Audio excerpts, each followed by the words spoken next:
this, the persistence of the M2 macrophages, how does that, does using the immune-altered mice, does that change the macrophage level that you see in those mice, or some of them, so there's different immune-compromised mice that are available, and some of them can affect the macrophages.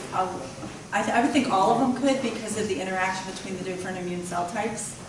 That's why we like the KRAS model, because it has an intact immune system, albeit a mouse immune system, it's still completely intact. And so that's the problem with PDX models, these patient-derived xenografts where you get a sample from a tumor in a clinic and then you put it in an immune-compromised mouse, is that you're looking at, for a little bit, the human tumor in a mouse, but there's no immune system. And if there is, they've humanized the mice, right? So there's some mice that have a humanized immune system, so you can look at some crosstalk between the immune system and the cancer, but again, it's still a humanized mouse immune system. And the cancer changes in the mouse too. And so while we love some of these newer things with the patient-derived cancers, they still, every model I think has a problem, is really, and I think that's why using more than one model is, I think, the important way to go. In the back corner.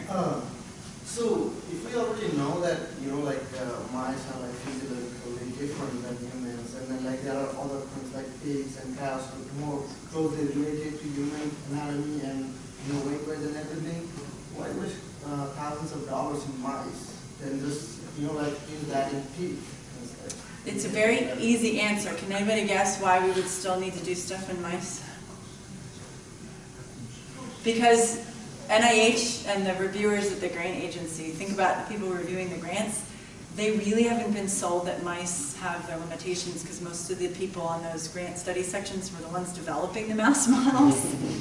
So we've put in about 10 or more pig grants, and every cycle you've got, a reviewer that is like you and is like, well, if there's so many differences, why are we even wasting our money?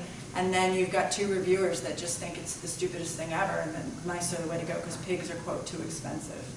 So I agree entirely with you, and unfortunately, in today's funding world, you have to still play the game. Yeah. And the other problem with pigs is they take up a lot of room. So our pig facility, I think, can house about 60 pigs, and so like when we want to add numbers, we can say, oh, do you have any room? So pigs take up a lot of room, unless they're on a farm. And the FDA on farms, you got to have very, very high security because they don't want any chance of this transgenic pig entering the food production source. So you got to have like two barriers essentially. So you can't just have a fence. You've got to have like huge barriers to prevent. So it's got to be a special kind of farm. But I agree with you. So maybe you could be on the study section next time. So. One of the projects in my lab is acute kidney rejection, and we try to use some of the imaging to measure the perfusion and the diffusion of the blood. And now we try to investigate if we use genome in addition to the imaging marker, it can help for early detection of. So from your experience, do you think that because we didn't even start, because we need experience, if this can help? Or? So. From what I understand, looking at the blood flow in any organ is difficult, but it's easiest in the heart and the kidney. It's like from people that look at it regularly in the kidney, they say it's just unbelievably gorgeous. Like it's like a tree. It's just beautiful. I do a lot of reviewing for NIDDK grants, and there's a lot of grants that aim to do that aim to use imaging to be able to diagnose AKI earlier. I think it's good as long as you're not doing imaging that has a contrast agent. Yeah.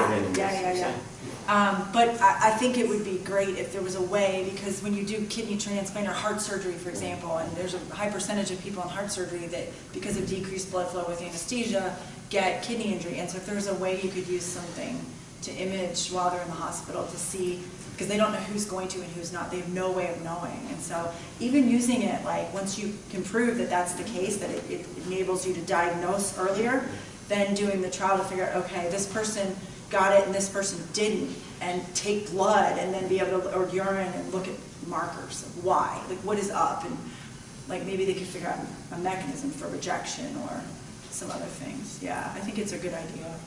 Yeah. In terms of, you spoke about models, and none of the models will come or exactly mimic the human model. Yeah.